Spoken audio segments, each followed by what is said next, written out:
Madame, Monsieur, bonjour, ravie de vous retrouver pour cette nouvelle semaine d'actualité juridique préparée par la rédaction de la revue Fiduciaire. À la une de ce lundi 25 janvier, exonération de CET en centre-ville, cotisation Agirc-Arrco report pour l'échéance du 25 janvier 2021 et enfin Covid-19, le fonds de solidarité remanié dès l'aide pour décembre 2020.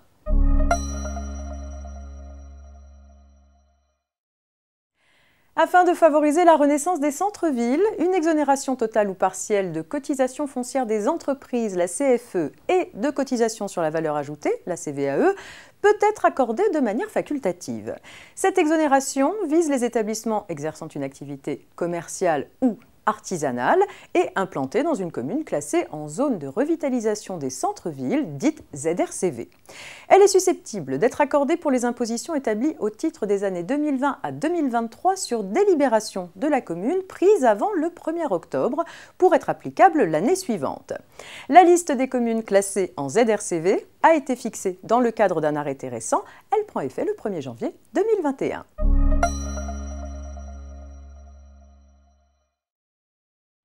Les employeurs qui connaissent une fermeture ou une restriction directe ou indirecte de leur activité du fait des mesures décidées par les pouvoirs publics peuvent demander le report de tout ou partie du versement de leur cotisation patronale et salariale Agirc-Arrco à échéance du 25 janvier 2021. Aucune majoration de retard ne sera appliquée. Pour bénéficier du report, l'employeur doit obligatoirement en faire la demande via un formulaire unique en se connectant à son espace personnel sur ursaf.fr. Lorsque l'entreprise règle ses cotisations via la DSN, elle peut moduler le paiement CEPA en indiquant un montant égal à 0 ou le montant correspondant à une partie des cotisations.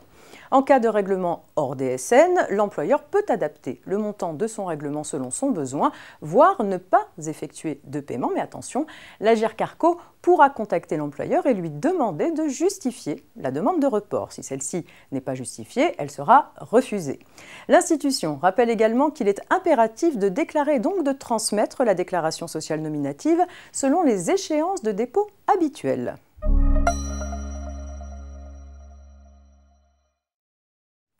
Covid-19 pour terminer, alors que la fermeture des bars, restaurants et lieux culturels se prolonge au-delà du 20 janvier 2021 et que les autres commerces devront baisser leurs rideaux à 18 h, le gouvernement confirme son intention de renforcer une fois de plus l'aide du Fonds de solidarité au profit des entreprises des secteurs touchés.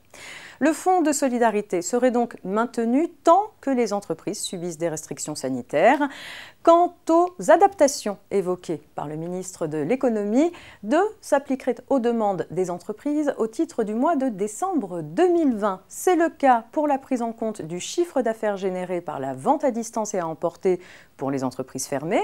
Le décret du 19 décembre 2020 prévoyait qu'il serait intégré à 50% pour le calcul du montant de l'aide. Il sera finalement intégralement exclu de ce calcul comme pour l'aide de novembre et cette modalité de calcul resterait valable jusqu'à nouvel ordre.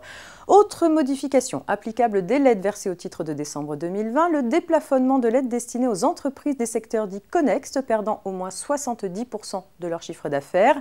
Relevant de la liste S1 bis, ce sont notamment les entreprises du commerce de gros. Demeurant ouvertes, certaines n'en sont pas moins lourdement pénalisées par la fermeture de leurs clients. Quel que soit leur effectif, elles pourraient donc toucher une aide couvrant 20% de leur chiffre d'affaires 2019 dans la limite de 200 000 € par mois, à condition d'avoir subi une perte de 70% de chiffre d'affaires. Rappelons que le formulaire pour bénéficier du fonds de solidarité au titre des pertes du mois de décembre est en ligne depuis le 15 janvier dernier, les bénéficiaires pouvant déposer leur demande jusqu'au 28 février 2021. C'est la fin de ce JT disponible en podcast sur notre plateforme rfplay.fr. Je vous souhaite un excellent début de semaine et à demain.